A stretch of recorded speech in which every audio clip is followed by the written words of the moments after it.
Kaibigan, ang pinagsama ng ating Panginoong Diyos na lalaki at babae, batay po sa ating binasa, ang pinapagsama ng Diyos na lalaki at babae bilang mag-asawa ay isang laman na lamang sa harap ng ating Panginoong Diyos.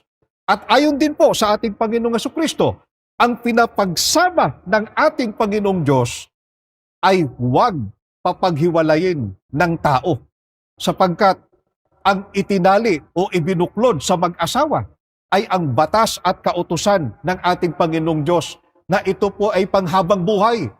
Kailan lamang ito makakalag? Kagaya ng nalalaman niyo, kapatid na Michael, kapag ang isa sa kanila ay patay na. At alang-alang at sa kapakanan ng mga nagsusuri, kapatid na Bobby, ayon sa talata ng Biblia, ano ang damdamin ng Panginoon Diyos? Pansinin po ninyo, ano ang damdamin ng Panginoon Diyos sa mag-asawang nagde-diborsyo o naghihiwalay?